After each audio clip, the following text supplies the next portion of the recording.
Hemos recibido, o recibimos, 3 preguntas. Recibimos 3 preguntas, bueno, en realidad 4, y la cuarta la mencionaremos si nos da el tiempo, ¿no? Ujú. Este, pues la persona tampoco está, entonces, por eso. Pero la primera pregunta que recibimos fue de nuestra hermana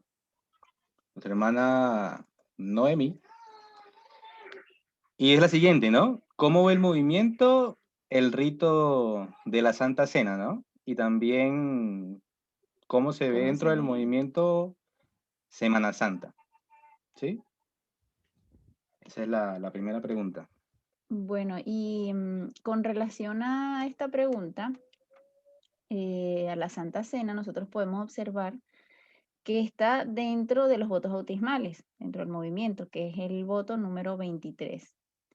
Y el voto dice así, dice, ¿cree usted y ha aceptado el rito de la humildad, el lavamiento de pies y la Santa Cena, las cuales simbolizan la muerte al yo, una vida de servicio a otros y un nuevo compromiso de dar toda su vida a Jesús?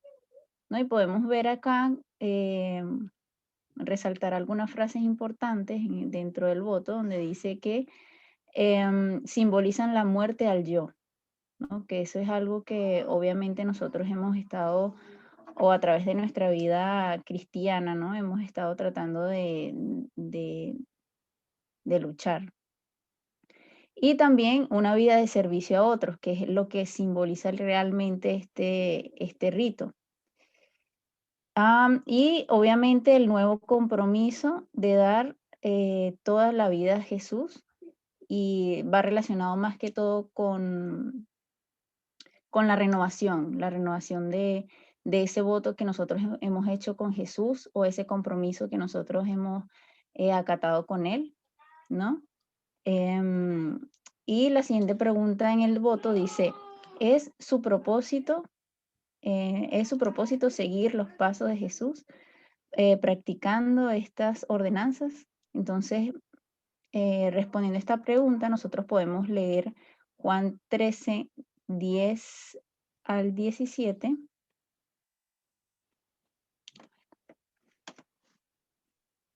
Quien lo tenga, me puede ayudar a buscar Juan 13, 10 al 17.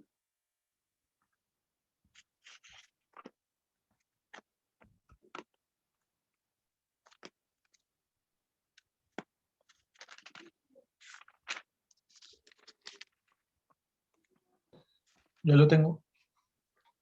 ¿Ya? Dice, Jesús le dijo, el que está lavado no necesita sino lavarse los pies, pues está todo limpio, y vosotros limpios estáis, aunque no todos, porque sabía quién le iba a entregar, por eso dijo, no estáis limpios todos. Así que, después que les hubo lavado los pies, tomó su manto, volvió a la mesa y les dijo, ¿sabéis lo que os he hecho? Vosotros me llamáis maestro y señor y decís bien, porque lo soy. Pues si yo, el señor y el maestro, he lavado vuestros pies, vosotros también debéis lavaros los pies los unos a los otros, porque ejemplo os he dado para que como yo os he hecho, vosotros también hagáis. De cierto os digo, el siervo no es mayor que su señor, ni el enviado es mayor que el que le envió. Si sabéis estas cosas, bienaventurados seréis si las hiciereis. Amén. Ok, entonces nosotros podemos ver a través de esto que es una ordenanza que Jesús nos dejó.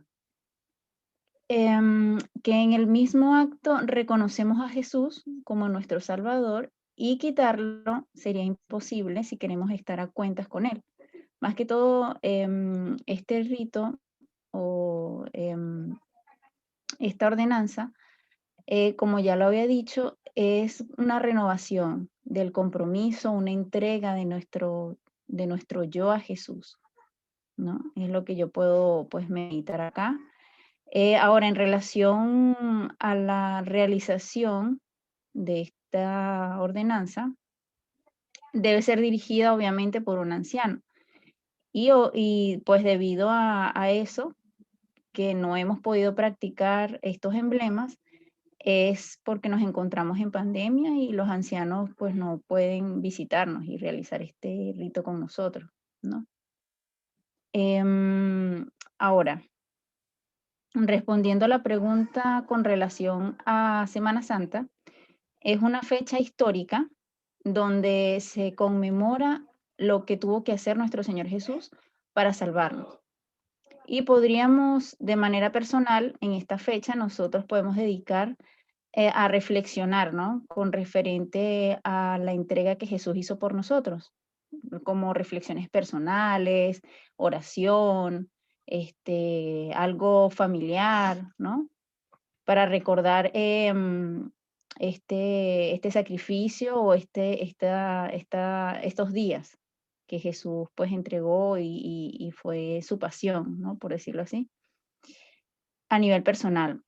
Pero a nivel de movimiento y contractando con lo que la Iglesia Adventista hace, porque la Iglesia Adventista lo que hace en Semana Santa es ocupar estos días para hacer evangelismo público, ¿no? Ya aprovechan los días para poder de alguna manera acercarse a las personas Evangelizar. y evangelizar a través de que las personas están un poco más sensibles en estas fechas, ¿no? Y que no es una fecha para, o sea, es como se redirecciona, no es una fecha para una celebración como una fiesta mundanal entre lo que cabe, sino que él hace redirecciona para que sea más reflexiva a nivel familiar, ¿no? Y poder así evangelizar a las personas. Con referente pues a este punto, nosotros sabemos que en el movimiento no es hora o no estamos en tiempo de hacer evangelismo público, así que no podríamos nosotros como movimiento celebrar o llevar a cabo este tipo de cosas, por decirlo así, O hacer más que todo una programación como claro, normalmente se hace en programación. la iglesia adventista, ¿no? Que el propósito es poder evangelizar. Ujú. Yo sé que el hermano Noemí estaba por allí, entonces no sé si quedó algún vacío de lo que se mencionó o algún hermano quiere aportar algo con referente a esta pregunta.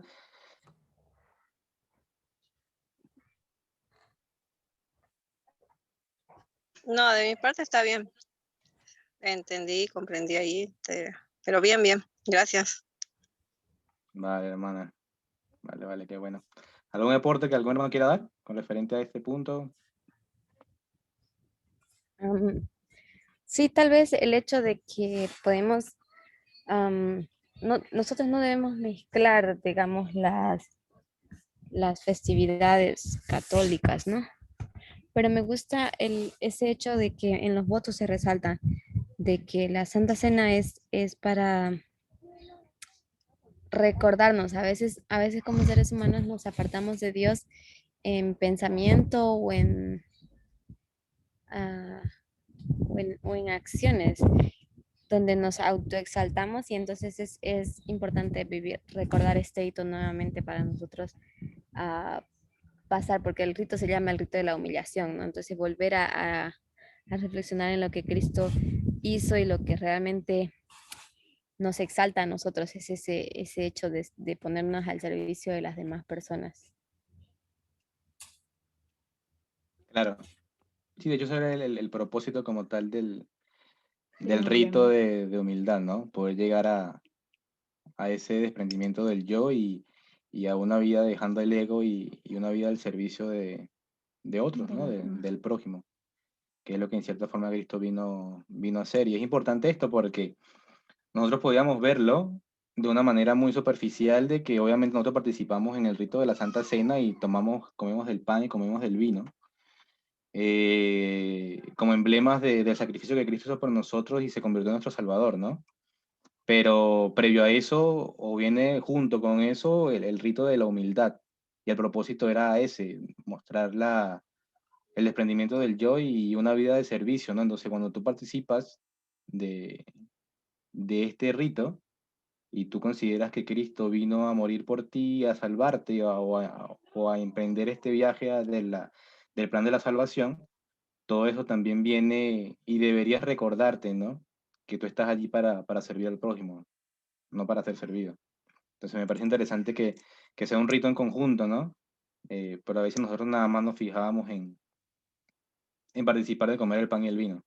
y es un rito bien completo que el propósito es eso, ¿no? Recordar el sacrificio que hizo Cristo por nosotros y las enseñanzas que él mostró de que el maestro no es más que su discípulo, ¿no? Y mostrar ese principio de igualdad que de verdad es interesante. Sí, claro, de hecho, bueno, reflexionando un poco más sobre esto, es más que todo, Cristo quiere que nosotros lo imitemos a Él. Y Él a través de esto, de este rito, Él se humilló, siendo Él Dios, ¿no? Em, siendo Jesús, siendo Dios, Él se humilló y Él desea que nosotros también pues hagamos lo mismo a través de imitarlo a Él. ¿Sí? Ok, Otra bueno, preguntita. Estamos. sí. Entonces los ancianos son los que viajan para hacer lo que sería el lavamiento de pies. Ahora, si yo quiero hacer eso, bueno, si no estuviésemos tiempo de pandemia, ¿no? Yo tengo que pagar el pasaje para que el anciano pueda venir hasta este lugar, o yo tendría que ir para allá. O cómo se manejaba el Eh, movimiento hasta antes de la pandemia. Sí. claro, entiendo la pregunta y me gustaría pasar la pelota al anciano Marco, ¿no? Ya que él es el anciano y ver cómo es la logística aquí, Claro, que nos ¿no? ayude ahí a ver cómo... Porque Marilyn en cierta forma también se hizo esa pregunta, ¿no? Porque en realidad cuando usted la hizo, usted puede pensar de que es una pregunta un poco sin sentido, pero en realidad como movimiento no hemos gozado, por lo menos nosotros no hemos gozado de un rito de Santa Cena, ¿no? Aunque están en los votos. Entonces, el tema logística en verdad lo desconozco en sí, por eso me gustaría que el anciano Marco nos ayudara en esta parte de la pregunta. pregunta. Bueno, en realidad era más o menos así que nosotros los ancianos hacíamos viajes más o menos frecuentes a todos los lugares. Por lo menos una vez por año estuvimos con el grupo. Y eso, claro, ha cambiado por muchas cosas, obviamente por la pandemia, pero también porque la idea original era, por supuesto, también ungir más ancianos. En algunos países ya habíamos hecho eso. En África hay más ancianos locales. En Brasil, obviamente, hay 2 ancianos locales. Francia, esa idea de tener un anciano local que sirve con ese tipo de tareas a los grupos ahí es una lógica que hemos implementado. Pero obviamente por esas razones que no hubo ese desarrollo del movimiento a base de la pandemia, a base de la organización, a base de la división. Entonces, ese modelo un poco está en pausa, por así decir. Entonces, quedaría con los pocos que están llevar a cabo esos viajes. Y sí, hacemos esto. También hemos sido antes el apoyo de otros ministerios más grandes que no necesariamente tú tienes que pagar para que un anciano te dé la Santa Cena, ¿no? A veces no tenían los grupos la posibilidad, entonces el movimiento tenía cómo financiar esto. Pero más o menos eso es así. Los pocos ancianos que están también ahí para llevar a cabo esos oficios. Vale, Ok, vale. ok. Gracias. Gracias, mamá Marco. ¿Quedó claro o hay algún otro punto relacionado a este tema? Sí, para poderlo tocar de una vez. ¿Puedo hacer una pregunta? Sí, claro. ¿Sí? Sí, acá en Uruguay se hizo cuando vino un hermano anciano de Brasil. Yo estaba pensando, ahora estamos en pandemia, como recibimos todas las cosas por Zoom, ¿se puede hacer una Santa Cena por Zoom? ¿Qué problema? Me parece que en una oportunidad, en una de las clases que dio Parminder y tocó este tema, él dijo creo, en verdad que lo recuerdo así, mencionaba este punto de la Santa Cena y decía de que por ahora estaban en pausa por tema pandemia, porque era lo que no se podía hacer por Zoom. Por Zoom. Así creo que lo recuerdo. No sé qué puedo opinar el anciano Marco acá. Claro, Pero yo lavado creo de que, pie puede hacerse, pero las otras cosas capaz que hay que pedir la oración por la bebida, por el jugo y las galletas, claro, cada uno podía tenerlas en su casa una preparada y en ese momento utilizarla. Creo que no. Nosotros entendemos el rito de la Santa Cena como algo que se tiene que compartir, ¿no? Y de momento, tanto el rito de la Santa Cena como el bautismo están parados o están ahí estancados en el movimiento de momento por la pandemia, y creo que esto no es decisión de los ancianos ni nada, por eso son circunstancias que se han dado y creo que se pueden Claro. entender de las líneas. ¿Por qué? Porque en las líneas estamos en el tiempo de la angustia de Jacob, y en ese tiempo de la angustia de Jacob no se ve un nacimiento como lo que representaría, por ejemplo, el bautismo, y tampoco se ve esa renovación el rito de la humildad, porque es algo que la persona tiene que caer por sí misma antes. Entonces, después de que se acabe esta pandemia o se termine esta fase de la época de la angustia de Jacob en la cual nosotros vivimos, se pueden retomar o se van a tener que retomar necesariamente, pero ahora son circunstanciales y creo que el movimiento está en lo mismo, ahora está como que aprendiendo, adaptándose a esas circunstancias. Me imagino que para muchos de nosotros es importante llevar a cabo este rito en nuestra vida, ¿no? Pero nosotros tal vez necesitamos reflexionar sobre algo más que tal vez no entendemos, que necesitamos pedir a Dios que nos ayude en este sentido. claro, Claro. sí, sí, Gracias. tal cual. Vale, vale. ¿Alguna otra pregunta relacionada a este punto, a este tema, sino para pasar a la siguiente pregunta? A mí sí, me gusta una cosa. Perdón, está bien. Primero usted.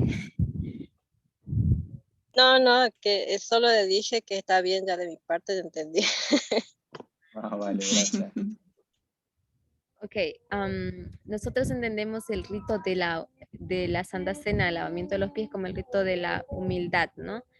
Pero no tenemos que confundir con el rito de la humillación, porque no sé quién de ustedes se expresó, pero Cristo no se humilló al hacer eso, pero esa fue la perspectiva humana, porque el ser humano tenía una expectativa alta de lo que significa ser un rey, y es ser servido, ¿no? Entonces nosotros estamos rompiendo todos esos tabús, esos clichés que sabíamos creer dentro del adventismo, esa imagen que solíamos tener de Dios. Y esto no fue un rito de humillación para Cristo, fue un acto de amor. Entonces, en este caso, claro, pero para el hombre que tiene el orgullo elevado, entonces sí, pues, se torna en un rito de humillación. ¿Okay? Solo esa aclaración. Claro, claro, buen punto que usted menciona. En realidad, bien atado a esa concepción de, y si lo vemos, bien atado a lo que es el yo, ¿no? El simple Claro. hecho de yo hacer un acto que me ponga por debajo de otro podría ser de humillación, ¿no?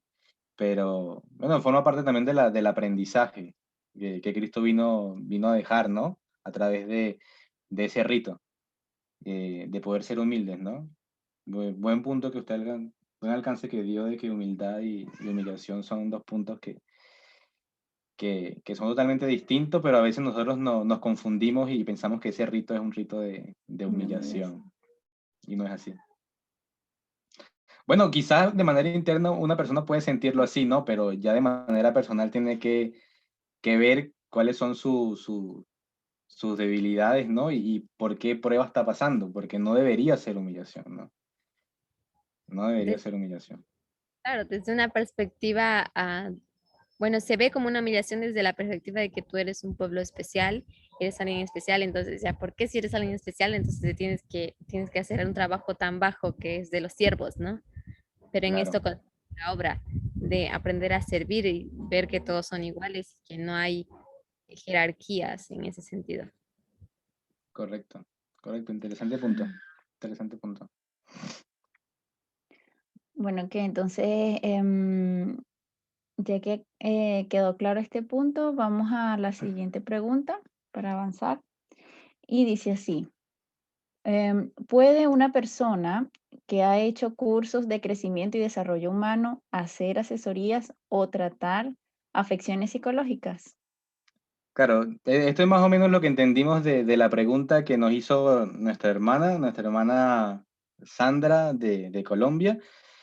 Tiene una situación, ¿sí? Ella está bien orientada al punto de lo que es la medicina natural.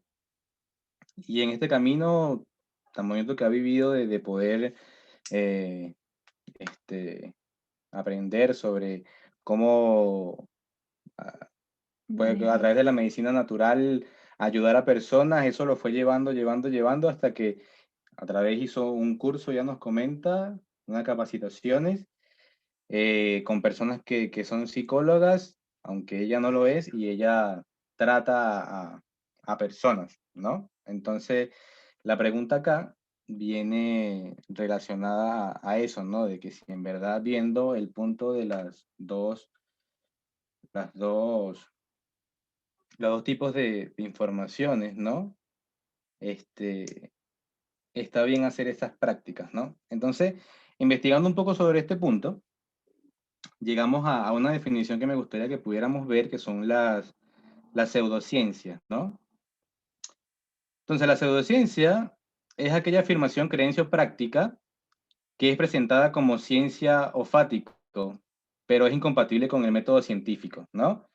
Es algo como que podría ser una ciencia o es considerada una ciencia, pero no entra dentro del modelo científico, ¿no? A menudo se caracteriza por el uso de afirmaciones vagas, contradictorias, exageradas o infalsables. La dependencia de los sesgos de confirmación en lugar de pruebas rigurosas de refutación, poca o nulas disposición por parte de sus seguidores a aceptar evaluaciones externas de expertos. ¿No? Vemos acá que las pseudociencias me vienen o también pueden ser impulsadas por teorías conspirativas, ¿no? Esas teorías donde yo considero que la ciencia está mal y por el hecho de que está mal, yo desvalido, ¿no? O pongo en poco lo que la ciencia puede aportar a esto, entonces lo que yo hago, no le veo que la ciencia pueda aportarle algo, ¿no? Eso me llamó la atención. Una de las cosas que me llamó la atención referente a la pseudociencia o a los pseudocientíficos es que a menudo se considera como inherente peyorativo, ¿no? Si consideramos que lo que yo hago es una pseudociencia, podría ser algo ofensivo, debido a que sugiere que es algo que es presentado como vago o incluso embusteramente como ciencia cuando no lo es, ¿no? En consecuencia, los seguidores de estas ideas, categorizados como pseudocientíficos, usualmente rechazan esta etiqueta. Pero todo aquello que se trata, que no se basa por un modelo científico, entra bajo este concepto de lo que son pseudociencias o pseudoterapias. Y es cuando nosotros queremos, nos basamos más en investigaciones o experimentación empíricas y obviamos un lado, ¿no? Lo que son las tendencias científicas. Entonces, viendo esto, podemos ver que todo este punto de ayudas que podamos hacer, si no hay una validación científica, puede entrar en este concepto de lo que es pseudociencia, ¿no? Una cosa que también es importante que pudiéramos ver yo estaba investigando un poco, de hecho encontré un reportaje en el diario El País que hablaba sobre ciertas situaciones que estaban ocurriendo debido a la pandemia en España, de que muchas personas por todo este encerramiento y por toda la carga emocional que ha generado esta pandemia, debido a que el sistema de salud, podríamos decirlo así, tiene algunas deficiencias para tratar con las personas. Muchas personas se diversificaron y fueron a buscar ayudas en entes externos, ¿no? O en personas que en cierta forma practicaban este tipo de pseudociencias para buscar ayudas emocionales y psicológicas, ¿no? Y, y el reporte es interesante porque me llevaba o indicaba el reportaje de que esas personas salían en busca de una ayuda y salían de un infierno y entraban en otro, porque en realidad no era un avance lo que ellos podrían lograr.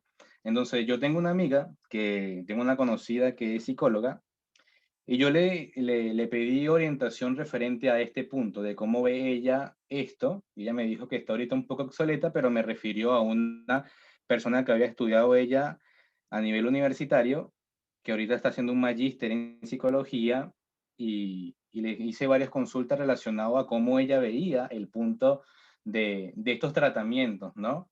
De una persona que en cierta forma hacía alguna serie de cursos y podía ayudar a una persona, que si ésta podía tratar algunas enfermedades, y dijo que no. Y me gustaría, no sé si se podría, ella me envió una nota de voz, y, y no sé si sería bueno poderlo colocar aquí, ¿no? Porque ella explica el por qué, porque yo le dije que si ella, dentro de su experiencia, ella ha podido notar o ha conocido de casos de personas que han optado por este Estos tipo de métodos. ayuda, estos métodos, y si en verdad tenían efectos secundarios o contraproducentes.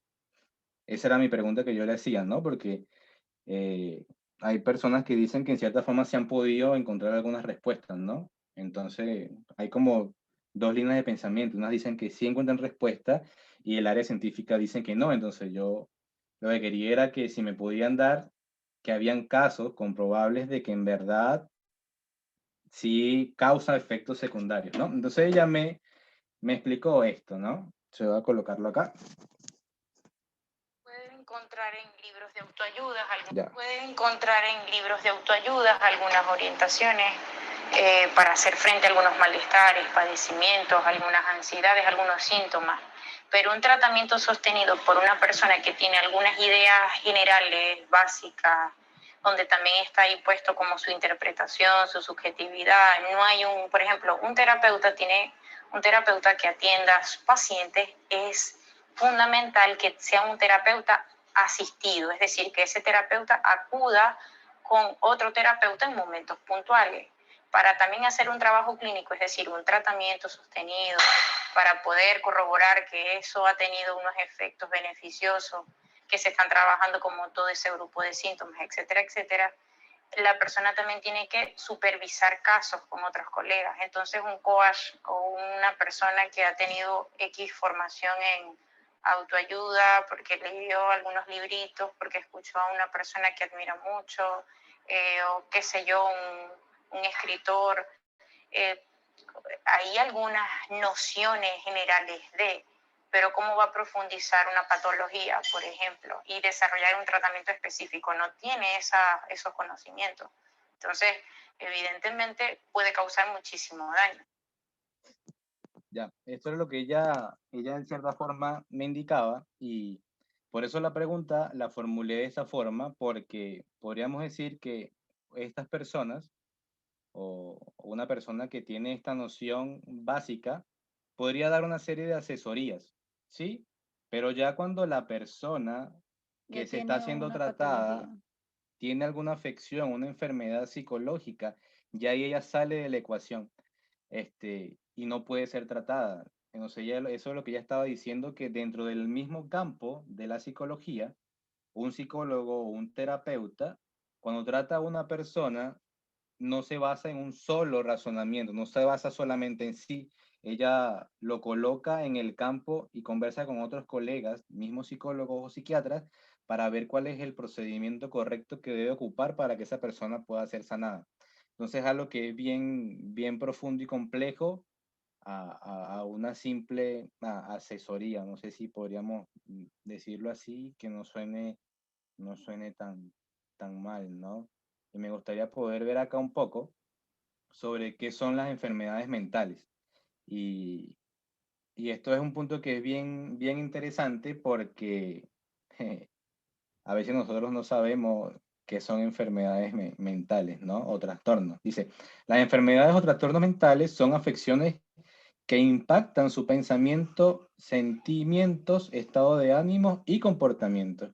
Puede ser ocasionales o duraderas, o sea, que sean crónicas, y pueden afectar su capacidad de relacionarse con los demás y funcionar cada día. Entonces, esto es algo que puede ser algo momentáneo, pero aún así ser una enfermedad, o puede ser algo crónico que perdure en el tiempo y se vea afectado de una manera muy amplia su entorno cada día.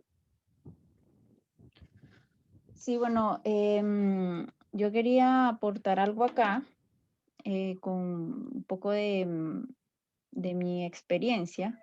Este, las enfermedades o trastornos mentales son un poco, a veces son incomprendidas, ¿no? ¿Por qué? Porque es algo muy efímero. Nosotros, este, o sea, incomprendido porque uno dice, bueno, no, me siento, estoy triste, estoy deprimido. Entonces tú dices, ajá, pero ¿por cómo? O sea, siéntete bien o sal al parque o haz actividades que te hagan no pensar en tal cosa o aquello, ¿no? Siempre va guiando estos trastornos, siempre van afectando más que todo, son sentimentales, ¿no? Porque es algo del estado de ánimo, estoy feliz, estoy triste, estoy desanimado, no quiero hacer nada, ¿no? Y ese tipo de sentimientos o estados de ánimo son muy cambiantes o variantes en personas. Entonces, cuando ya es algo muy, no es algo tan crónico, uno lo puede asesorar.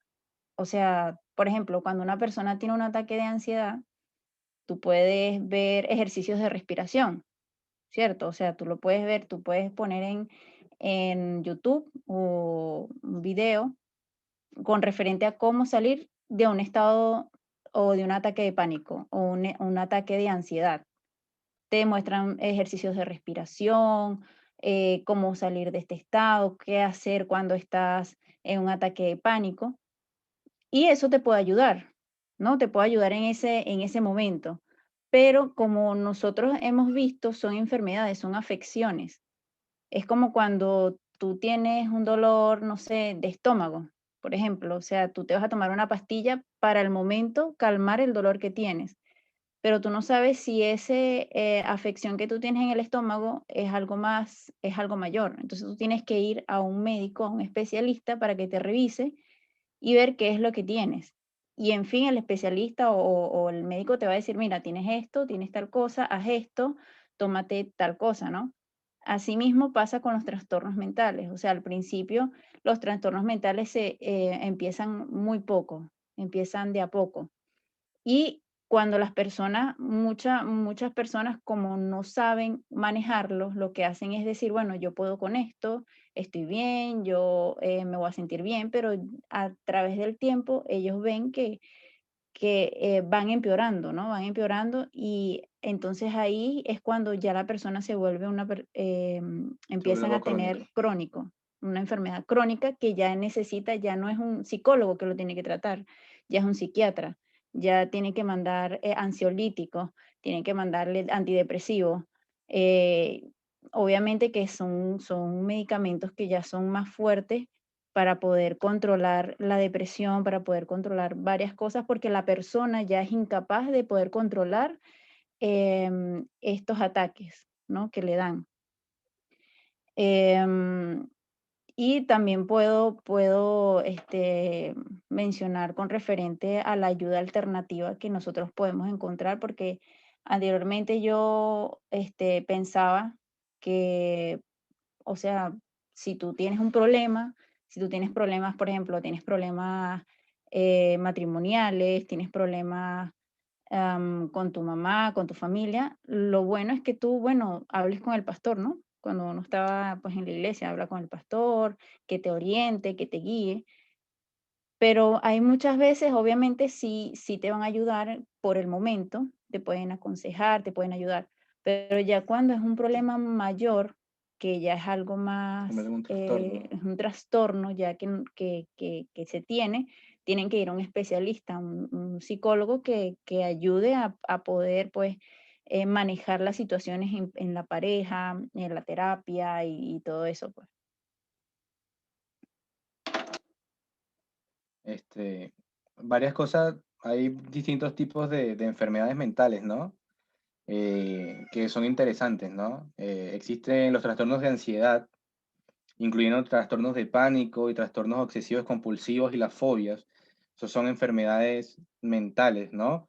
Está la depresión, esto interesante, trastorno bipolar y otros trastornos del estado de ánimo, trastornos de alimentación, trastornos de personalidad, trastornos de estrés postraumático, trastornos psicóticos, incluyendo la esquizofrenia, y todo este tipo de trastornos ya pasan a ser una patología. Y cuando pasan a ser una Claro, patología ya deben ser tratados de manera clínica. Y ya ahí el tipo de asesoría que una persona por su conocimiento pueda aportar ya es algo como vago, porque ya no va a poder, como decía la psicóloga, no va a poder dar un tratamiento que perdure en el tiempo, sino que va a poder dar quizás pañitos de agua fría, que eso lo que va haciendo es que eso se envuelva en algo más crónico o algo peor. Este, ese punto, ¿no? Eh, ¿Algún aporte que quieran dar, alguna idea? Estamos As- abiertos también a escuchar. Es interesante el tema porque es bastante delicado y tiene muchos riesgos, ¿no?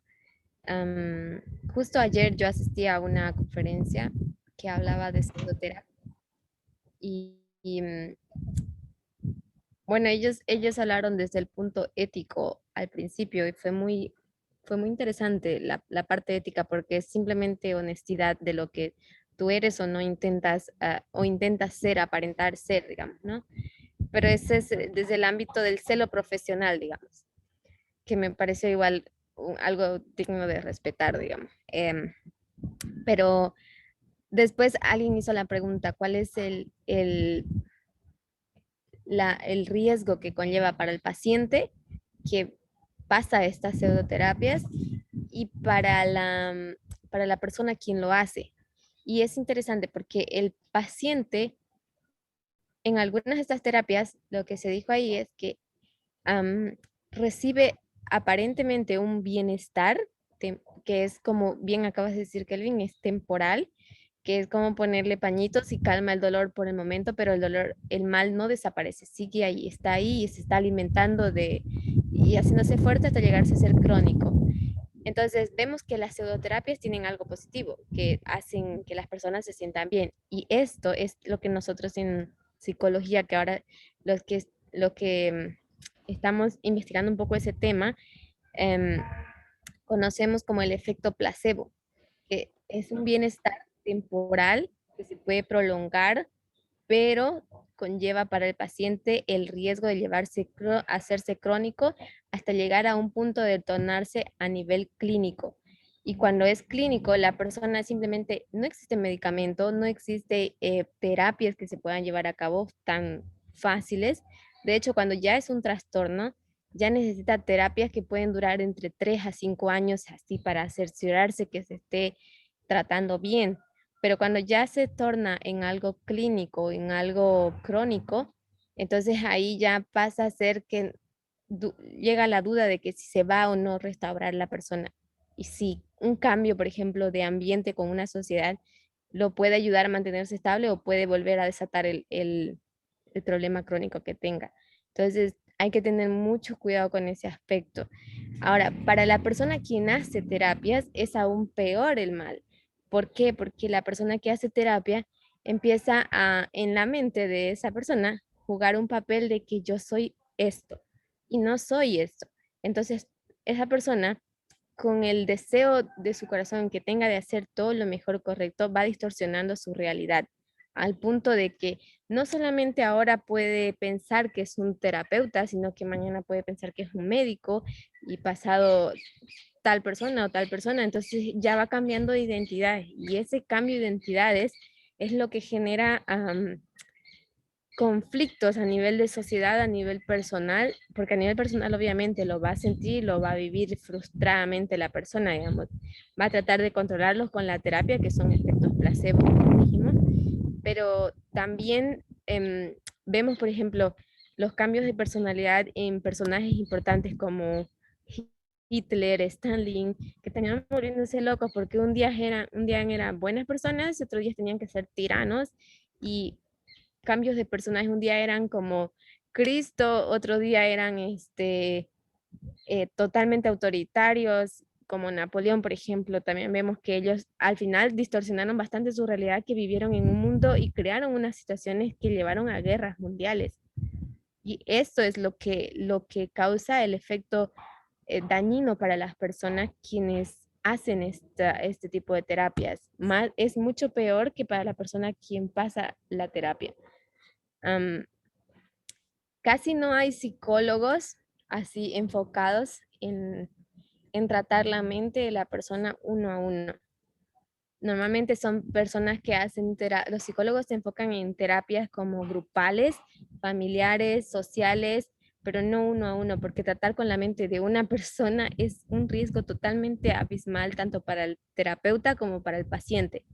Y casi todos los psicólogos que yo he conocido, con los que estoy tratando hoy en día, ellos, ellos dicen, ninguno en nuestra área se ha especializado en persona individual para tratar hacer terapias individuales porque es muy complicado y el riesgo es muy peligroso.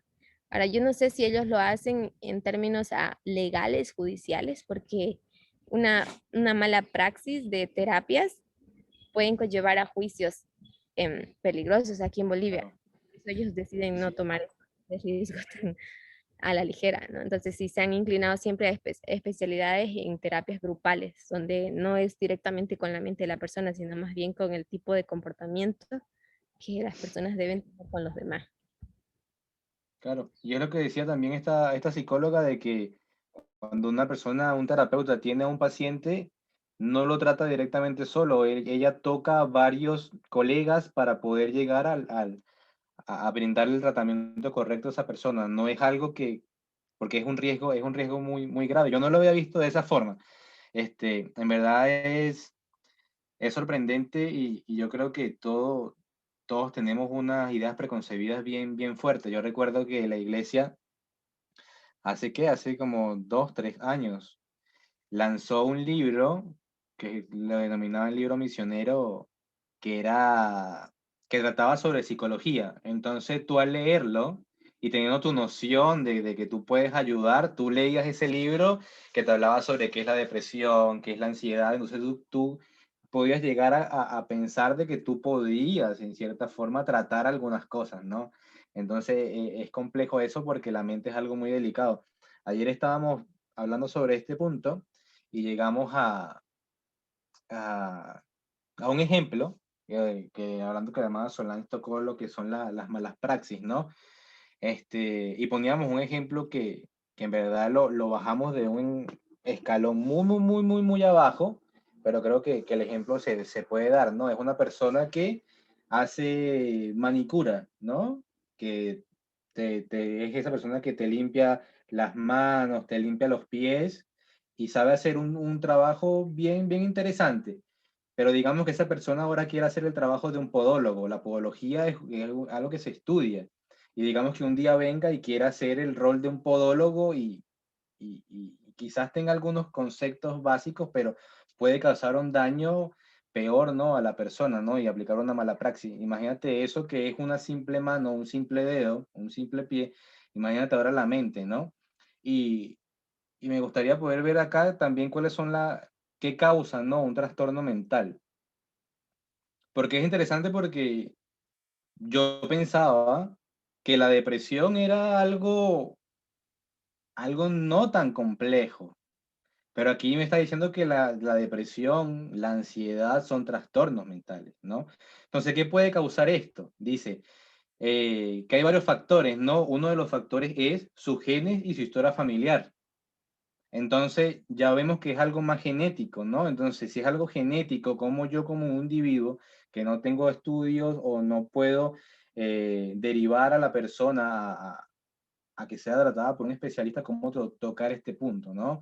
También habla que su experiencia de vida, como el estrés, que ha sufrido abuso, en especial durante la infancia, es también, aquí también habla sobre factores biológicos como el desequilibrio químico en el cerebro. Una lesión cerebral traumática también puede producir trastornos mentales. La exposición de una madre a algún virus o producto químico durante el embarazo, consumo de drogas y alcohol, tener una enfermedad seria como el cáncer, tener pocos amigos y sentirse solo y aislados.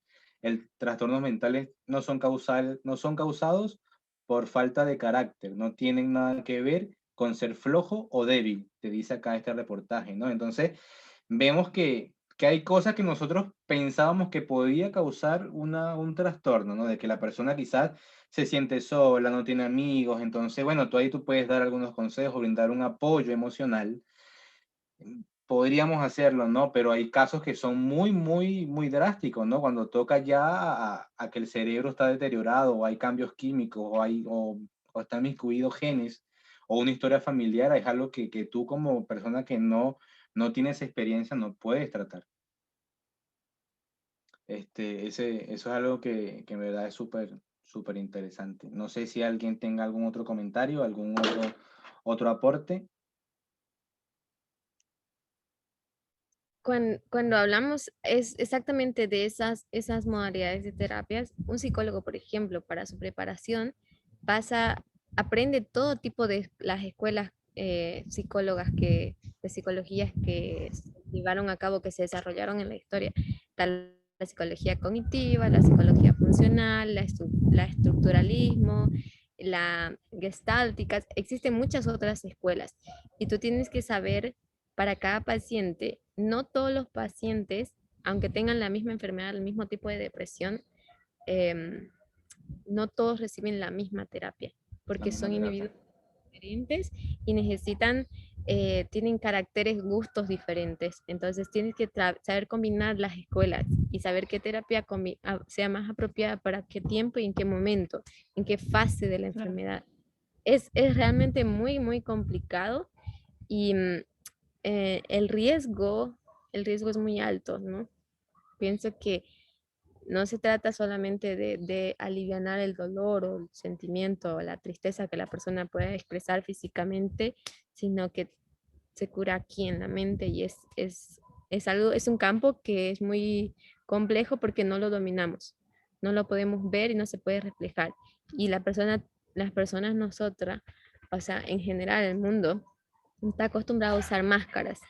Y entonces simplemente para quedar bien te puede decir las cosas bien y un psicólogo tiene que saber identificar cuando el paciente está mintiendo, cuando está ocultando, cuando está aparentando. Es bien complicado. Entonces, muchos psicólogos, por ejemplo, aquí hablando del caso de acá de Bolivia, que trabajan en las defensorías, son psicólogos recién egresados, los de defensoría, los de la defensoría que hacen defensa supuestamente para la mujer, para los derechos del niño y para los derechos de los ancianos.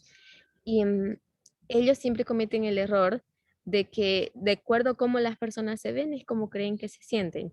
Y vemos que han hecho diagnósticos muchas veces errados y han como consecuencias, por ejemplo, en las madres, les han quitado a los niños han sido separados de sus padres o han sido, ¿cómo se dice?, desestigmatizados de la sociedad y cosa que las mujeres, después de que lucharon una larga lucha, recuperaron a sus hijos, ellos no consiguieron recuperar ese estigma social, la sociedad la denigra y no le da esa oportunidad nuevamente, todo porque profesionalmente alguien lo calificó así, pero fue alguien sin experiencia y eso que es graduado y pasado de la escuela. Entonces, un psicólogo necesita también la experiencia. Y en esa conferencia que ayer asistí, decía, por ejemplo, esa persona se graduó en Estados Unidos y esa persona hizo 700 horas de práctica como prueba, o sea, para que su título pueda validar. y ella quiso validar su título aquí en Bolivia y en Bolivia le pidieron, no, mínimo en Bolivia de experiencia tiene que tener 1.300 horas de trabajo. Y eso todavía es mínimo. No sé cuánto será en Europa, pero me sorprendió porque es realmente uno de los índices más altos y es interesante que nosotros tenemos que saber tratar esas cosas. Para mí me parece muy complicado. Sí, de hecho, aportando lo que usted dice, aquí tengo cómo se diagnostica un trastorno mental, ¿no? Y hay varios pasos que hay que seguir, ¿no? Uno de ellos es a través de su historia clínica, revisar la historia clínica que tiene la persona. Luego de que se revisa la historia clínica que tiene la persona, se hacen exámenes físicos y posiblemente pruebas de laboratorios para así poder ver qué están causando los síntomas, ¿no? Qué afecciones médicas tiene para poder ver. Y luego de eso se procede a hacer una evaluación psicológica donde se responden ciertas preguntas como de pensamientos, sentimientos y conductas, ¿no? Entonces, es también como decía la hermana Solán de que no es algo que se ve a simple vista, es algo que es progresivo porque nosotros, en cierta forma, siempre tenemos caretas, ¿no? Y un ejemplo de eso es, dentro del mismo cristianismo lo vivimos así. Cuando tú le preguntas a un cristiano cómo está, ¿qué siempre dice? Bien, Bien. Y no es así, porque nosotros pensamos que estar mal está mal. Tú puedes sentirte mal. Y eso no sé, y eso puede ser de que estás pasando por un trastorno, situación. por una situación. Y es necesario que busques ayuda. Entonces nos encerramos y nos ponemos una careta de que estamos bien, que estamos bien, que estamos bien. Y eso lo que hace es generar a que se vuelva algo crónico. Es bien interesante. y eso que tú acabas de mencionar sobre los diagnósticos, por ejemplo, aquí en Bolivia, am, una vez que te diagnostica, o sea, casi todo doctor te va a diagnosticar em, depresión o ansiedad, y todos han puesto por causa la pandemia, ¿no? Porque en general ha destapado muchos males de las personas que venían callando, como tú dices, con las máscaras todo el tiempo, esa situación. Am, pero cuando han llegado a, o sea, un paciente para ser diagnosticado por ansiedad tiene que pasar por 3 psicólogos diferentes y de 3 niveles de experiencia diferentes hasta antes de llegar al clínico, que antes de que te tengan el diagnóstico fijo, y eso más o menos te dura como aproximadamente entre 10 a 12 meses solamente el diagnóstico para que te diagnostiquen una enfermedad, o sea, te la comprueben verificadamente. Y si tienes ansiedad, tú eres un paciente que debe ir a clínica. No, la ansiedad no es no es un trastorno que tú tratas así con terapia, es un trastorno que tú tratas en clínica. Lo que se confunde mucho es la depresión con la ansiedad. Y hay Claro. depresiones en niveles, y lo que la gente tiene por aquí en Bolivia, hablando de Bolivia, porque es donde me he estado abriendo el campo para investigar sobre este asunto con los licenciados con los que he estado. Ellos me han dicho, mira, lo que la gente aquí tiene es depresión, y la depresión lo tienen en diferentes niveles y obviamente por diferentes razones. Pero si fuesen ansiedad, ellos tendrían que ser tratados clínicamente y es más difícil el proceso. Es complejo, es complejo. Una de las cosas que me llamó la atención viendo sobre esto es esta pregunta porque es verdad, es bastante profunda y en verdad es algo que voy a estudiar a futuro porque en realidad me quedaron muchas incógnitas y una de ellas es la siguiente, ¿no? Que la psicología o el padre de la psicología, ya les voy a decir el nombre, es, ya, aquí está. El padre de la psicología es, no se me fue el nombre, ya. Ah, bueno, pero les digo el año. La psicología científica empezó, aquí tengo el nombre, William Wood, fue la William, persona, William, ajá, y esta persona fundó el primer laboratorio de psicología experimental, o aquí es donde nace la psicología científica, en el año 1879. Y a mí lo que me llamó la atención de esto es que aquí recién están haciendo la psicología científica. Ahora, nosotros sabemos que Elena White escribió sobre psicología, pero ve el año, él fundó o inició la psicología científica en el año 1879. Estuvo en el proceso de vida de Elena White, pero aún no estaba conformada como tal la psicología científica. Entonces, ¿sobre qué escribió Elena White? Y me llama la atención porque Elena White, ella, en una de las citas que ella habla sobre la psicología, menciona de que, de hecho, es la cita que dicen que la psicología es un instrumento de Satanás. Y ella lo asocia con la frenología, con el mesmerismo y con la clarividencia. Y si nosotros vemos, me llamó la atención este punto, porque yo estaba investigando de que, aunque aquí nace la psicología científica, en el pasado, ¿no?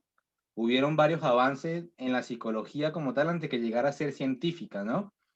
Pero todo esto se vio entorpecido debido al oscurantismo en la Edad Media, cuando el catolicismo como tal tomó el poder y en cierta forma trancó varios avances. De hecho, aquí dice que todo lo relacionado a depresión y a todos los trastornos psicológicos, Esquizofrenia, esquizofrenia, todo ellos lo decían y lo querían resolver con con exorcismo. exorcismo o con rezos, porque mira cómo se había limitado todo esto, ¿no? Entonces, me parece interesante que Elena White mencione en su cita de que en cierta forma era un instrumento de Satanás, pero que lo una con el mesmerismo, con la frenología y con la clarividencia, porque aún no había nacido allí lo que es la psicología científica, que es lo que nosotros conocemos ahora. Y eso, si nos vamos a un escrito está o a algo, a una lectura literal, por eso es que hay desconfianza en la psicología, porque, bueno, es lo que yo quiero sugerir, ¿no? Que Elena White no tenía estos conocimientos que tenemos ahora o tenía un conocimiento reducido de lo que nosotros comprendemos como psicología hoy día. Entonces nosotros nos queremos basar en lo que ella comprendía como psicología, que no es lo que nosotros vemos ahora. No sé si, igual tengo que estudiarlo, pero era algo que tenía allí. Am, yo tal vez voy a hacer una corrección sobre eso. Elena White describe después de que la psicología nace como ciencia. Pero yo hace mucho en el grupo de estudios proféticos envié un video que se trata del nacimiento de la psicología, sus orígenes, y se llama como La industria de la muerte. Sí, este video. ¿Ah? ¿Ok? En ese video, sus comienzos de la psicología fueron, fueron la filosofía y todas esas ideas que la gente tenía y tenían la idea de que eso eran como demonios que se apoderaban y que a través de exorcismo o generar mucho dolor a la persona, causaba que la persona se curara mentalmente. Y se cometieron muchos errores. Yo realmente es un video bastante fuerte para la mente. Si ustedes lo miran, mírenlo no cerca de los niños, mírenlo realmente cuando ustedes tengan tiempo y ustedes van a ver por qué Elena White dice que esa era una ciencia diabólica, porque en realidad se cometían mucha tortura, mucho sufrimiento para las personas con la idea de Curarlo. por ejemplo, ellos aplicaban cirugías cuando la persona estaba viva conscientemente, entonces no había anestesia, no había nada y ellos hacían que la persona sienta el dolor en carne propia. Entonces, eran tratamientos completamente inhumanos. Entonces, hay una razón, hay una justificación. Y se van a fijar por los tiempos que marca en la película, que Elena White se está refiriendo a ellos como, como el periodo de todo ese comienzo de la psicología como algo diabólico. Y tienen razón. Mientras fue una ciencia experimental, fue muy diabólico. Y los psicólogos de hoy en día reconocen que su comienzo de la psicología fue fatal y por eso tiene un rechazo dentro del mundo cristiano. Entonces, es importante nosotros entender esto y conocer ese aspecto de del desarrollo. Ahora, Claro.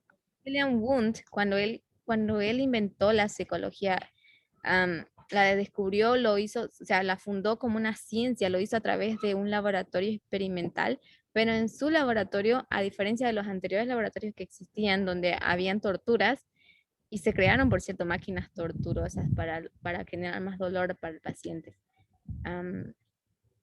él, por ejemplo, él no hizo experimentos en personas, sino en animales, pero estudió el comportamiento de las personas.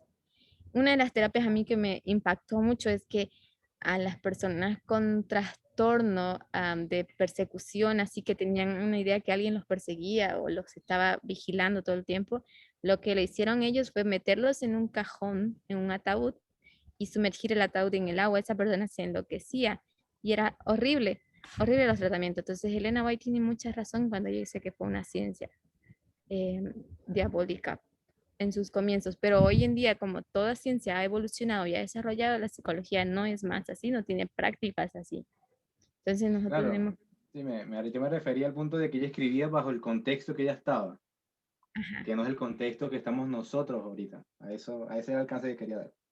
bien, porque Sí, ella vive en ese tiempo de la fase Claro. experimental de la psicología. pero también rescata algo de lo que dijo Kelvin, ¿no? A pesar de que Wundt lo había iniciado o empezado como ciencia, todavía faltaban décadas hasta que eso se difundía, digamos, ¿no? Sus estudios en sus teorías en laboratorio. Una cosa que él da el inicio a la psicología como ciencia, es otra cosa que se emplea eso en todo el campo, en todo el mundo, ¿no? Y eso Sí, fue todavía, correcto. como dice Solange, un largo camino. Correcto. Y aún él dio inicio a la psicología, los que continuaron, sus mismos estudiantes de él, que en ese entonces se decía discípulos, fueron con sus propias teorías. Tomaron algo de su conocimiento de él más sus propias ideas y mezclaron eso y crearon nuevas escuelas psicológicas. Entonces, ahí vemos que también no se mantuvo puro desde el concepto, pero tenemos que rescatar de que esas fallas nos llevan ahora a lo que ahora hoy en día es la psicología. Correcto. Interesante, interesante, interesante. ¿Alguna consulta, algún aporte que quiera dar otro hermano, no? Yo quiero decir algo. ¿Ya? Primero que el video que envió la hermana Solange está buenísimo. De verdad que quiero volver a verlo. Si lo puede encontrar y lo vuelve a reenviar porque ya no me acuerdo cómo era el título. Pero sí estaba muy, muy interesante porque dejaba ver en la historia, cómo era en ese tiempo, cómo se miraba la psicología y yo me preguntaba entonces por qué nosotros como adventistas conservadores veíamos tan mal la psicología y al ver ese documental, o creo que es un documental, se me aclararon muchas de esas dudas.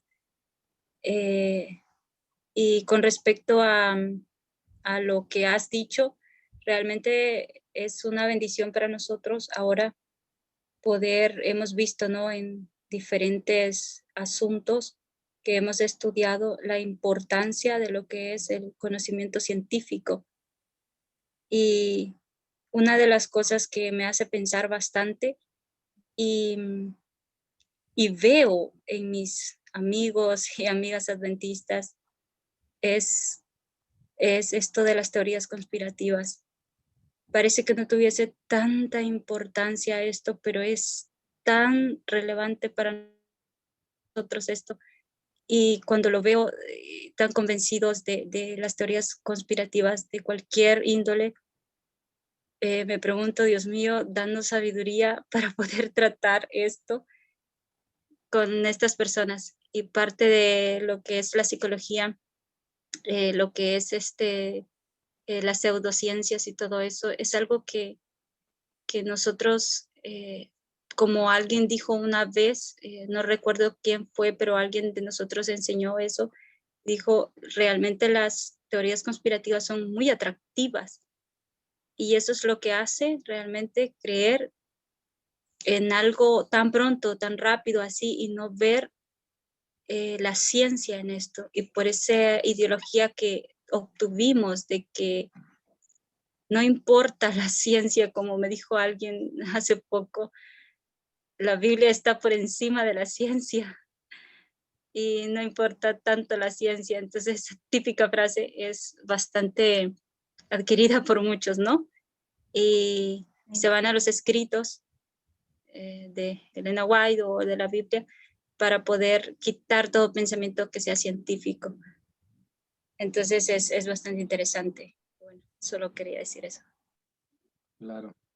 Gracias, Manuelita. Y claro, usted dice algo importante porque en realidad las teorías de conspiración generan algo, aparte de que son atractivas, te hacen ser especial porque eres tú quien tiene esa idea y tú quieres plantearla, ¿no? Entonces, que el dejarlo que la ciencia valide eso te quita lo especial porque no eres tú. Entonces, es ese ideal de ser especial, en verdad. Es importante eso, interesante. ¿Algún otro aporte que quieran dar? Si no, así podríamos tocar la tercera y última pregunta. Sí, por el tema de la hora. O no sé, ¿hacemos la otra o porque ya pasamos la hora? Ustedes me dicen. ¿Cómo? Lo siento, solo se activó el micrófono. Ah, ya. Aquí yo les comparto el video en el link del grupo para que ustedes lo puedan aquí en el chat del Zoom, por si les interesa ver el documental. Es un documental de casi 2 horas. Perfecto. Gracias, hermana. Bueno, vamos a tocar la tercera pregunta. Nos pasamos de la hora, pero bueno, vamos a tratar de hacerlo lo más corto posible. ¿Sí?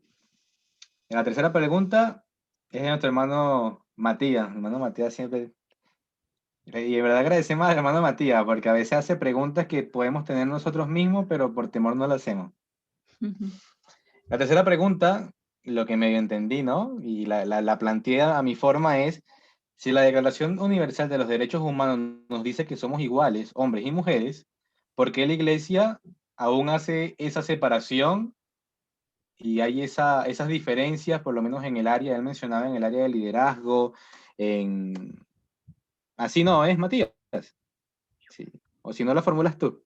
Que tú estás aquí. Vale, vale. Sí, está bien, así como las planteaste. Sí. ¿Cierto? Y podría agregar solamente que también la parte de las funciones administrativas o misioneras, que también creo que tiene, un pago. Y justo estaba revisando acá el artículo 23 de los derechos humanos de la Declaración y decía que toda persona tiene derecho al trabajo, a la libre elección de su trabajo en condiciones equitativas y satisfactorias de trabajo y a la protección contra el desempleo. Y siempre he escuchado mucho del tema de las mujeres en la iglesia que no tienen esas condiciones equitativas, ¿no? Y mi pregunta era si es por un tema ideológico o es más por un tema económico, cuál es, pero en sí, el trasfondo, ¿no? De todo. Y bueno, yo, aparte, si es que yo quisiera predicar, o perdón, llevar el mensaje, yo llevaría quizás esto también, podría, porque como dijo el anciano Parminder, el clamor de medianoche es esto, ¿no? Los artículos de la Declaración de los Derechos Humanos. Claro, claro, claro. Mira, viendo esto, esta pregunta me fue interesante, ¿no? Y uno de los puntos que quería resaltar acá es que la iglesia en cierta forma tiene un concepto de que somos iguales, pero con diferentes roles, ¿no? Ujú. Pero si nos ponemos a ver, eso no es igualdad. Mm. Pues es que somos, pero no. Entonces, bien, tiene como esa... Claro, o sea, yo creo que es como una ideología en donde las mujeres tienen más desarrollado estos instintos y los hombres más desarrollados estos. Entonces, simplemente siempre colocan a la mujer mayormente en el área donde hay niños, ¿no? Como líderes de Ministerio de la Mujer, para oración, para educar Ministerio niños, infantil. ¿no? Entonces ya es más que todo, pues eso, ¿no? Y a los hombres los ponen como más a liderar adultos, masas de personas. Está por lo menos ese punto que en verdad es algo que es una realidad que ocurre, ¿no? Otro punto que nosotros colocamos acá es, esto me llegó así y no sé qué les parece, ¿no? Que en cierta forma la iglesia, aunque están los derechos humanos ahí implícitos y están ahí claros, ellos tienen un ideal, podemos decir entre comillas, de separación de iglesia y Estado, ¿no? Entonces ven que esas ordenanzas son del mundo y no deben meterse en su religión. Es como, Y aparte es como, o sea, tú tienes libertad, o sea, estos mismos derechos te dan libertad a ti de poder tener tus ideologías o creencias religiosas como tú claro, las sí, quieras que es manejar, el artículo 9, exacto, que es el artículo 19, ¿no? 19. Que dice, toda persona tiene derecho a la libertad de pensamiento, de conciencia y de religión. O sea, ya allí, entonces como yo tengo la libertad de poder tener mis ideologías religiosas o poder llevar mi religión como yo deseo, ¿no? Porque es la libertad que tengo. Entonces, Que, en donde yo pues tengo mi religión o mis ideologías, yo las planteo de esta forma porque soy libre de hacerlo así. Y claro, entonces porque yo pongo a la mujer como líder de niños o no puede ser pastora o cualquier otra claro, cosa así. porque el manual como tal, en el cual nos regimos, es la misma Biblia y yo argumento de que en la Biblia no hay Exacto. esa, Lideranza. esa lideranza femenina que tiene como un rol secundario de liderazgo de apoyo. ¿No? Está el hombre y está la mujer que le brinda apoyo al hombre. Entonces, eso está dentro del mismo entorno y me da como mis libertades en religión, en verdad. Viendo este punto me fue como enredado, porque obviamente tú mencionaste el artículo que dice de que todos somos libres de poder tener trabajos dignos, ¿no? Y tener un buen salario. Eh, pero también yo dentro de mi religión, entonces yo elijo que Según los conceptos que yo comprenda a través de la Biblia, yo puedo manejar esa situación. O sea, yo veo que a través de la Biblia yo no encuentro ningún tipo de lideranza femenina fuerte en el aspecto anciano, eh, pastor, ¿no? Un líder espiritual como hemos visto nosotros en el movimiento, siempre han sido hombres que han llevado esta lideranza. Entonces, obviamente, la iglesia pues tiene este mismo pensar conservador y ellos no lo ven, pues. Sí, claro que para esto en verdad hay que ver sin la línea de progresión es algo que es muy difícil. De hecho, yo recuerdo un estudio claro. de la anciana Tess que ella menciona que la misma Biblia te habla de patriarcas, te habla de reyes, te habla de profetas, ¿no? El Antiguo Testamento encontramos 2 libros de mujeres, pero dentro de los eruditos se consideran que esos 2 libros no están no están considerados como libros inspirados. Luego vemos a Cristo, varón, y él elige a 12 discípulos varones. Entonces, vemos, Claro.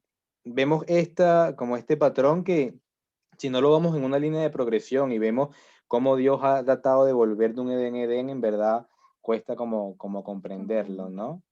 Entonces, y es por eso que ellos se basan que la Biblia en cierta forma no da esas libertades o la leen a su comodidad. Claro, Piensan que el rol, o sea, piensan que el rol del hombre es para esto, Y el porque rol de la Dios mujer es para otro. creó al hombre para ser líder espiritual y a la mujer la creó para otras cosas, ¿no?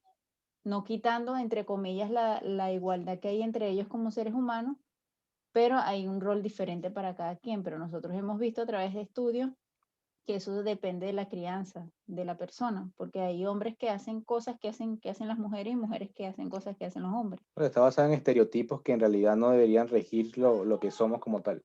Ujú. Y decir algo más, solo. no, es también eso, estoy muy de acuerdo con todo lo que han dicho ustedes, pero también debemos recordar, es una educación sexista que se vino desde tiempos bíblicos hasta ahora, digamos. Correcto.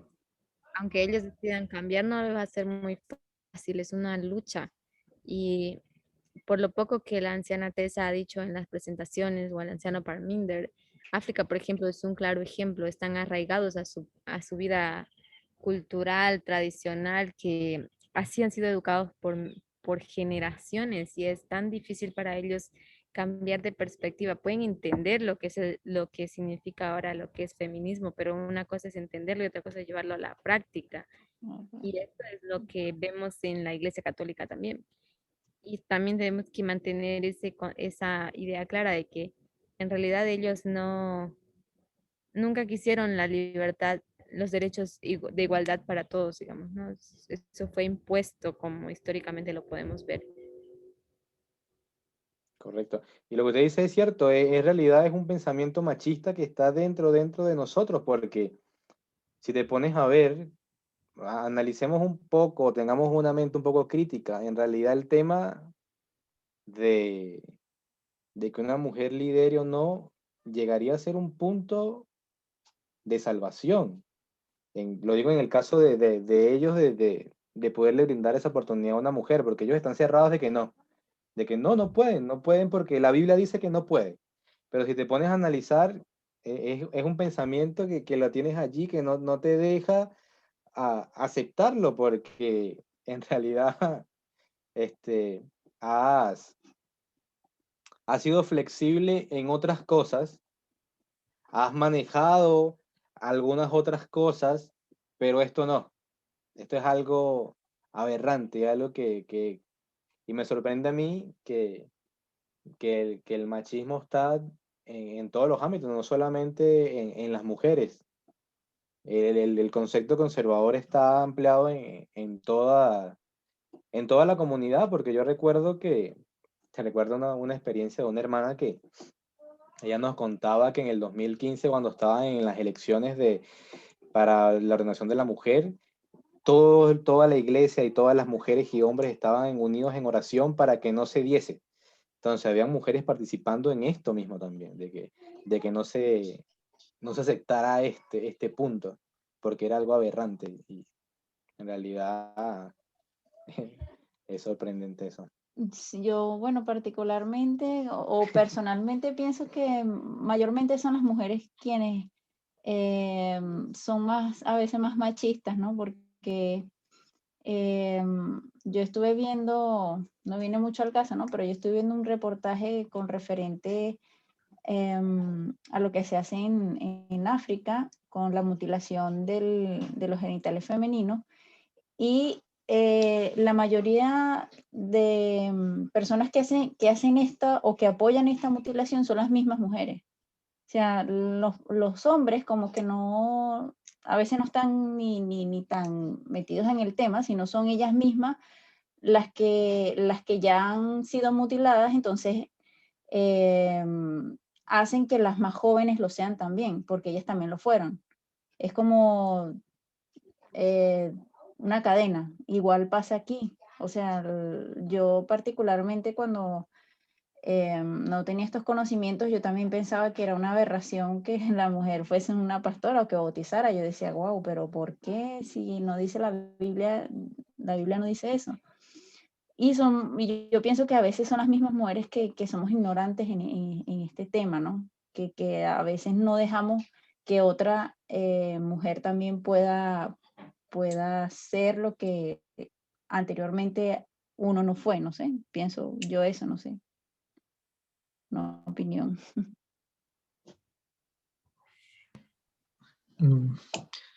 Gracias. Y lo que estaba pensando ahorita, justo que mencionaba todo, es, ahorita en la iglesia ha abierto un nuevo ministerio, no sé si es antiguo o creo que es nuevo en sí, que es el Ministerio del Hombre, o no sé si han escuchado, el Ministerio del Varón, Sí, sí. para ¿Sí? como El contrarrestar un Ministerio poco el del Varón feminismo de existió estos. siempre. Existió antes que ¿Sí? se creara el Ministerio de la Mujer. Pero se llamaba Ah, discipulado antes, ¿no? Ministerio del Hombre existía antes que el Ministerio de la Mujer. Te digo porque que siempre discutíamos eso antes que se creara el Ministerio de la Mujer. Pero no se el- llamaba discipulado antes.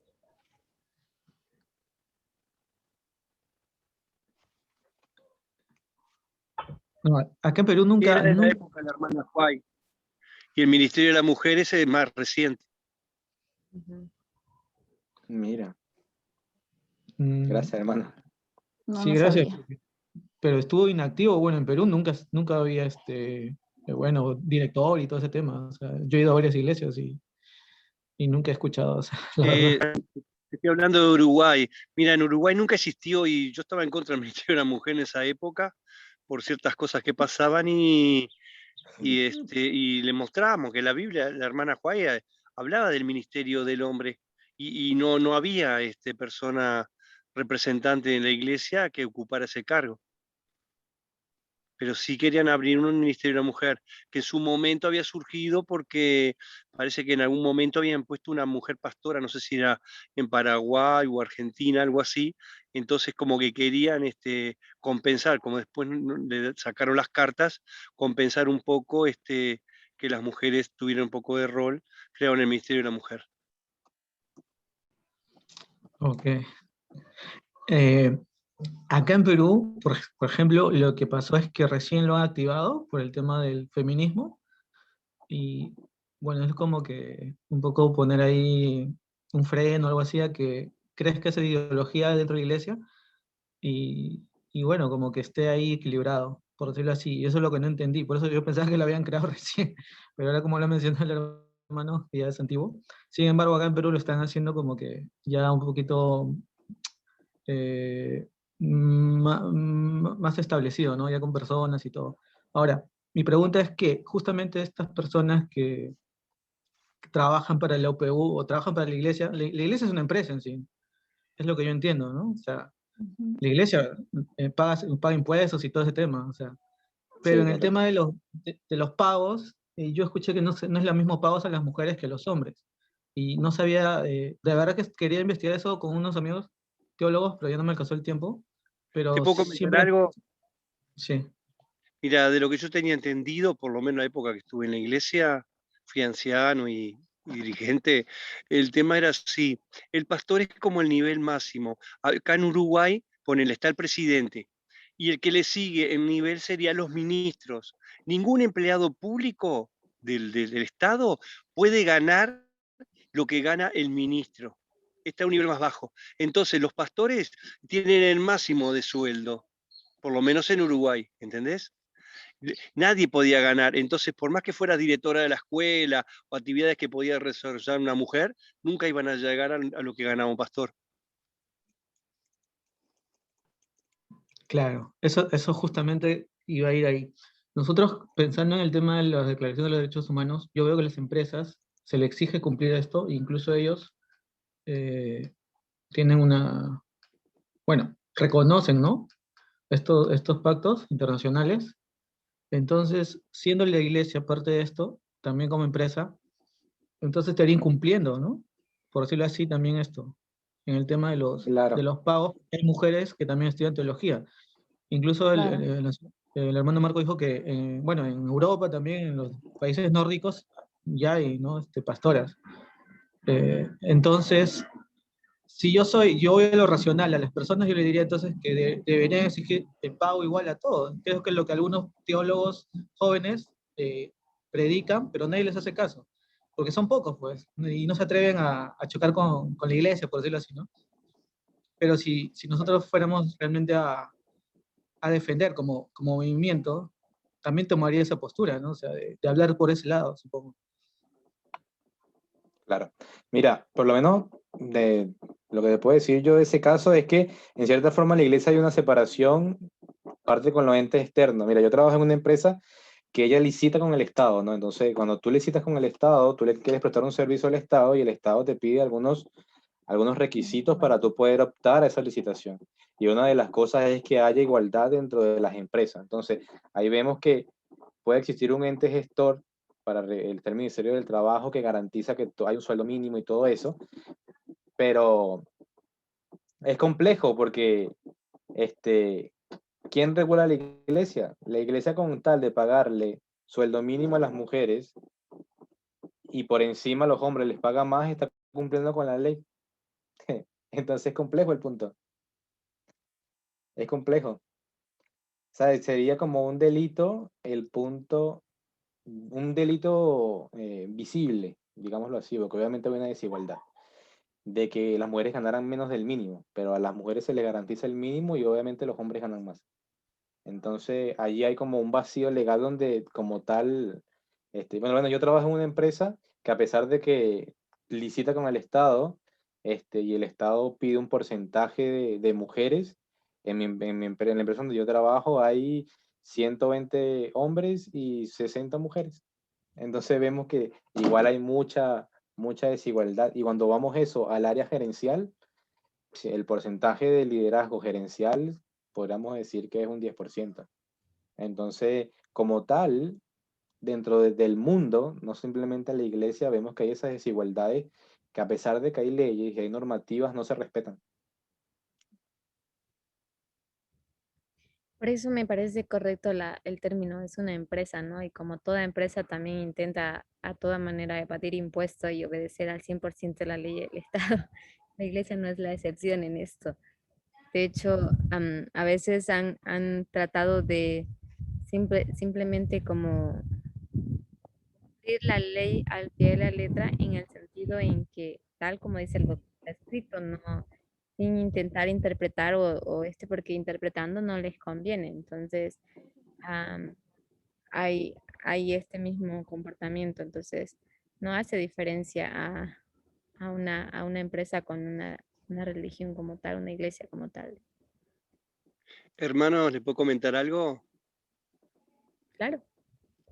Sí, acá en Uruguay yo siempre le llamé una empresa familiar, era la iglesia adventista. ¿Sabes por qué? Porque cada pastor acomoda a sus hijos y a su familia en los puestos de las secretarias y todo, son hijas de pastores. La hermana que recién entra, lo que sea, en el mejor de los casos puede ser la limpiadora del lugar, pero no ocupar un cargo, aunque tengan mejores preparación en secretaría o lo que sea, alguna especialización, nunca va a lograr esos lugares. Están reservados para mujeres o familiares muy allegados de los propios pastores. Ah, Sí, una interesante empresa familiar. eso que acaba de decir, por ejemplo, am, el modelo de contratación aquí en Bolivia se cambió recién hace unos 4 años, que por ejemplo, si dos personas de todos los entrevistados, dos personas son interesadas, entonces se las entrevista a las dos simultáneamente y se escucha una respuesta de él y una respuesta de él.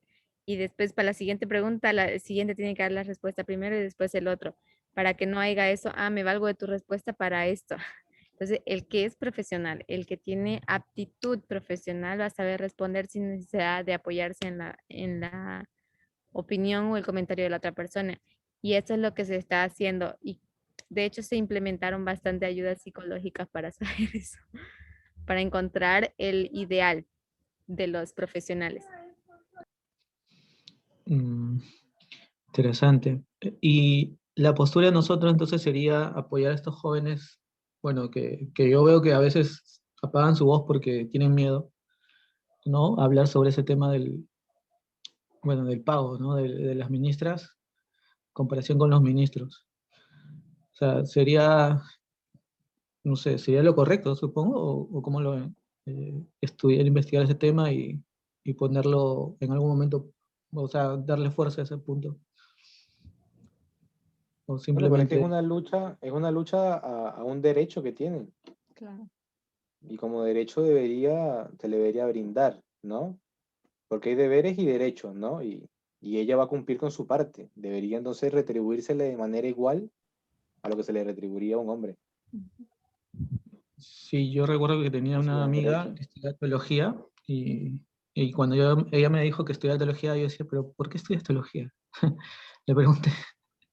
Y me dijo, porque me gusta, pero no lo vas a ejercer, creo. Y me dijo, bueno, en realidad sí y no, pero nos mandan a lugares, ¿no? Para abrir campos. Creo que era un trabajo un poco más pesado, incluso para ellas, para las mujeres, y no le iban a pagar igual. Entonces me parecía recontra increíble escuchar eso, ¿no? O sea, yo primera vez que había escuchado a una chica que quería estudiar teología, y bueno, si hubiera sabido de este tema antes, yo le hubiera dicho, entonces ahí estas cosas deberías al menos tú exigir, Demanda. ¿no? Demandar, bueno, Claro. claro. Es que bueno, esa es una práctica completamente machista porque prácticamente yo Mira, yo te pago por lo que yo considero que vale tu trabajo. Y Claro. tú por ser mujer, entonces tu trabajo es menos que el trabajo del hombre, entonces por eso recibes menos paga. Es cruel. Yo creo que es lo que iría allí, porque es como la idea principal de por qué la mujer gana Lo que menos pasa que es el que hombre. obviamente ven que el hombre o el pastor lleva almas, ¿no? Lleva almas al, a la iglesia, es más trabajo, entre comillas, de campo, pero igual es trabajo, y si tú tienes el mismo cargo que yo, deberíamos tener la misma paga, ¿no? Claro. En realidad el pastor no lleva almas a la iglesia, solo las bautiza, las consolida Claro, simbólicamente. solo las bautiza. Sí, En sí, esa pero es que igual ellos sentido. piensan eso. Eso. No sé si quedó clara la respuesta, Matías, a tu pregunta. Sí, gracias, más bien me enteré de varias cosas. Igual, gracias. Vale, bueno. Excelente. Bueno, si no hay más preguntas o... No, preguntas no, ya no hay más preguntas. Si no hay más comentarios, podríamos orar. No sé, ¿qué les parece? Voy a darle un otro comentario. ¿No? Ya, oremos entonces. Bueno, amor. ¿Sí? Sí, Oremos. oremos.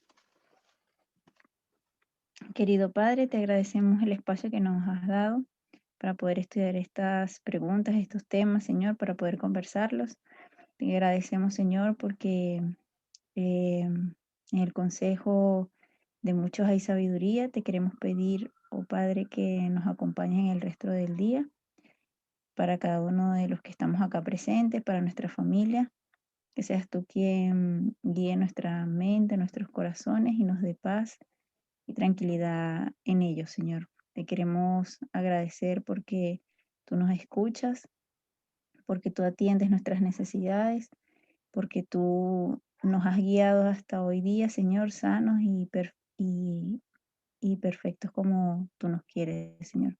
Te queremos pedir, por favor, que en lo que quede de sábado, tus ángeles nos resguarden y tu Santo Espíritu nos sigan guiando para poder, pues, entrar en este pensamiento elevado, Señor. Te agradecemos, Padre, en el nombre de Jesús. Amén. Amén.